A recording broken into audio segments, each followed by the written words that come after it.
وما تنسوش تشتركوا في قناة حواديت ماما نونا وتفعلوا الجرس علشان يوصلكوا كل جديد من الحواديت. كان يا مكان ولا يحلى الكلام إلا بذكر النبي عليه الصلاة والسلام. كان في حيوانات كتير عايشين في الغابة بيقعدوا مع بعض وهم فرحانين ومبسوطين، ودايما في بينهم تعاون وبيحبوا بعض قوي قوي. لكن كان بينهم نمر. النمر ده ما كانش بيرضى أبدا يلعب مع حد، ودايما يقول أنا الأقوى. انتوا كلكم ضعفاء. أيوة، أنا أقوى منكم بكتير قوي. انتوا لازم تسمعوا كلامي، ما تسمعوش كلام حد تاني أبدا. أنا وبس. ما هو أنا النمر. أنا قوي كده على طول. يا حلاوتي يا جمالي، خليت لي الحلوين إيه. مفيش حد في جمالي ولا حلاوتي ولا قوتي. أنا قوي جدا. أنا النمر القوي. ويروح للأرنب ويقول له يا أرنب يا صغير، تعالى هنا. بقولك إيه، أنت صغير أنت. هو أنت ممكن تدافع عني؟ تدافع عني إزاي؟ بقولك أنا النمر، أنا أقوى منك. يبص له الأرنب باستغراب ويقول في نفسه إيه النمر المغرور ده؟ ده مغرور جدا. هو فاكر نفسه قوي؟ ده ضعيف. وما يسمعوش النمر، ويروح للسلحفاة ويقول لها يا سلحفاة يا بطيئة، أنا أسرع منك جدا. انتي باين عليكي ما بتمشيش. هو انتي بتمشي جوه الصندوق اللي عليكي ده ولا ايه؟ انا بتحرك بسرعة. انا بجري جدا، بجري بسرعة جدا. انتي بقى بطيئة جدا. الحيوانات كل واحد منهم كان بيسمع الكلام وما يردش عليه، واللي يقول يا عيني هو مش عارف يعني ايه قوة، واللي يقول منهم إن هو مغرور.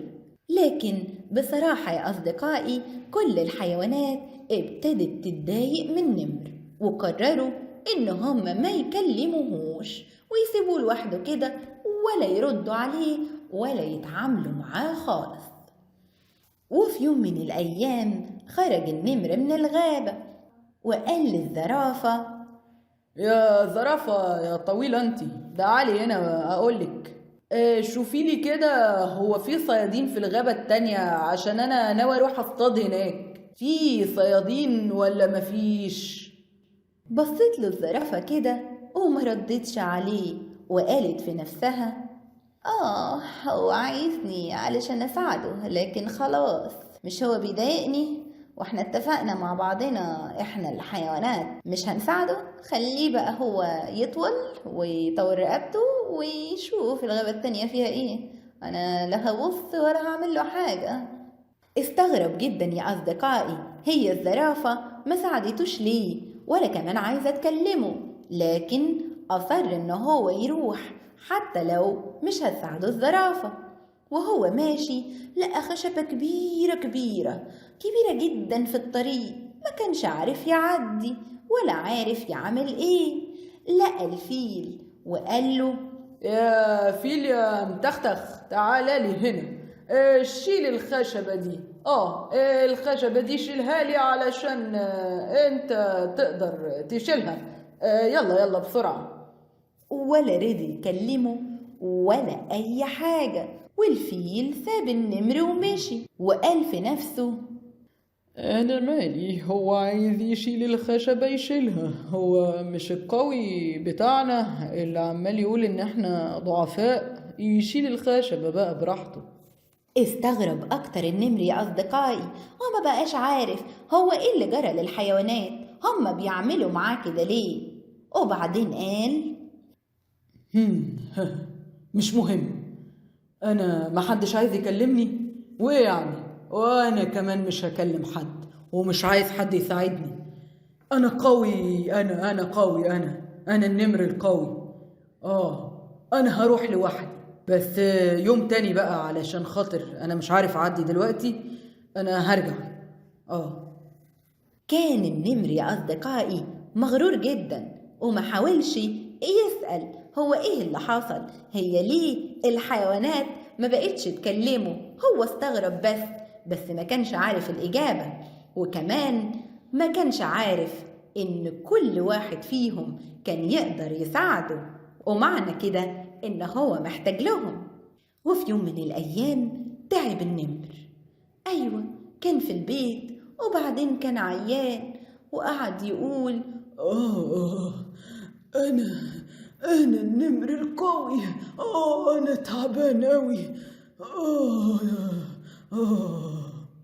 ما كانش عارف يجيب لنفسه الدواء ولا حتى ياكل ولا يشرب. ضعف قوي وكان تعبان وغاب عن الغابة لفترة طويلة. كان القرد ساعتها بينط من شجرة لشجرة وعمال يغني ويقول: أنا القرد الحلو الجميل، بنط من فوق الشجر كتير. أنا القرد الحلو الجميل، بنط من فوق الأشجار. يا أختي عليا جميل كده ليه؟ أنا قرد حلو أنا ولا إيه؟ إيه ده؟ هو في إيه؟ النمر ده ولا إيه؟ لا، معقولة النمر؟ يا حرام النمر، يا نمر.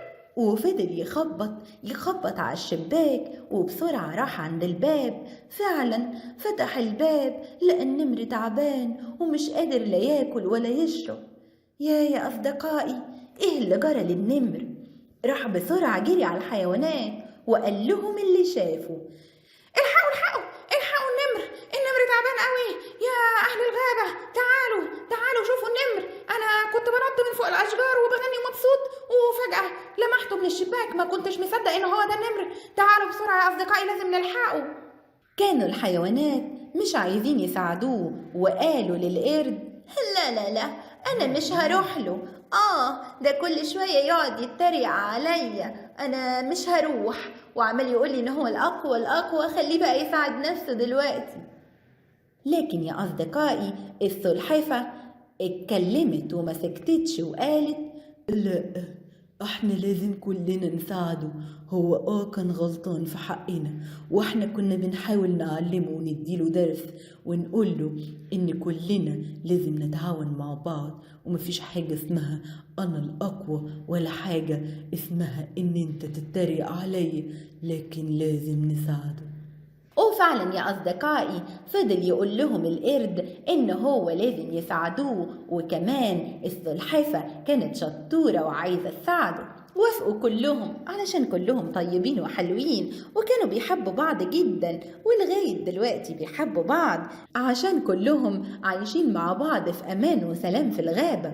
وراحوا بسرعة علشان يساعدوا النمر، ولقوه تعبان جدا جدا، وساعدوه وجابوا له أكل وادوا له الدواء. والنمر شوية شوية ابتدى يبقى كويس، الحمد لله. ابتدى يخف واعتذر للحيوانات وقال لهم: أنا آسف، أنا كنت غلطان.